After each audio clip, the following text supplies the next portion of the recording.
At dahil birthday ni Lola Chang, ngayon tayo ay magbablog ng paggawa ng pansit. Pansit ala Cornelio. Ayan guys, nagtatalop na po tayo ng sayote at sibuyas. Tandahan po natin ginagayat yan guys. So ayan guys, ang ating sibuyas. At ngayon, itong mga gulay na ilalahok natin sa pansit ala Cornelio. At unti-unti na rin po natin tinatalupan ang garlic o ang bawang. So guys, ayan. Ang mga sahog o lahok ng ating pansit. Yan din po ang ninitnit na manok para sa ating pansit. At ayan, nagpabaga na po tayo ng apoy para po sa ating lulutuing pansit. Ayan po ang ginawang lutuan ni na Kuya Estoy. At yan si inaanak na Derek. Unti-unting dinadala ang kawali, ang tolyase na ating paglulutuan ng pansit. Ayan na guys. At ayan na guys, nilagyan na natin ng mantika at pinainit. Nilagyan po natin ng bawang at sibuyas. Tolyase, ayan guys. Pinigisa na natin ang bawang at sibuyas. Sobrang init po ng apoy, kaya po umuusok-usok ang ating niluluto. Ayan, sinahugan na din po natin guys ng ninitnit na manok para maluto po ang ating pansit. Ayan, at unti-unti na nating nilalagay ang mga gulay. Nandyan po ang carrots, sayote. Ayan guys, unti-unti na nating hinahalo. Ito po ang pansit ala Cornelio, ang number 1 na magaling magluto sa aming pamilya. Nandiyan na din po ang sahog na repolyo. Nilagyan din po natin ng toyo. Unti-unti po natin nilalagyan ng toyo. At syempre, yung nagpapamagic, magic sarap. Baka naman, magic sarap.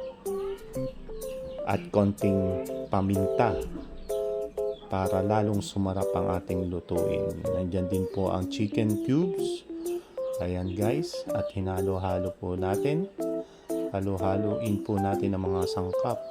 Lagyan din po natin ng oyster sauce. Ayan guys, para hindi po sayang, ating pipigain ang oyster.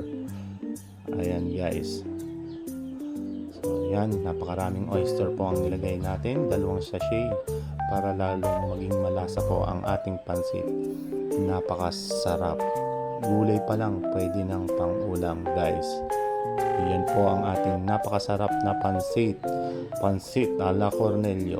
Siyempre, nagpainit na din po tayo ng tubig sa ating water heater. Ayan, at unti-unti na nating nilalagay ang tubig na mainit. Pero parang kulang pa po ang tubig. Yan, dinagdagan pa po natin ng toyo para mas masarap at malasa po ang ating pansit. Ayan guys, hintayin po natin kumulo ang ating mga sahog o mga lahok ng ating pansit. At halu-haluin natin ng konti. So ayan guys, malapit lang pong kumulo at napakaganda po kasi ng ating lutuan.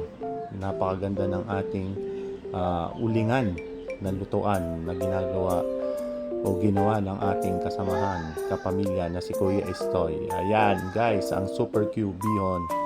Inilalagay na po natin ang bihon Super Q. Napakasarap po ng Super Q bihon. Hashtag Super Q bihon. Sarap na sarap tayo dyan. At meron din po tayong kanton. Kanton na napakasarap. So, pansit canton po ang ating napakasarap na ilalagay po sa ating mga sahog na mga gulay. At ayan, unti-unti nating haluin para po maluto ang ating pansit. Ayan guys. So, hintayin po nating kumulo para maluto ang ating pansit. Ayan na. Kailangan na ng 2 persa, 2 sandok ang gagamitin natin para mamix lahat ng ating mga sahog at pansit para maluto po guys. Ayan. At ito na nga po, unti-unti nang naiiga. Pumupunta na po sa pansit ang sabaw natin. Ayan guys, napakasarap po ng pansit na yan. Ang sarap ng pansit pag bagong luto. Ayan guys, napakasarap. At eto na po ang ating pansit. Pansit ala Cornelio. Napakasarap na pansit. Oh, ayan guys. So,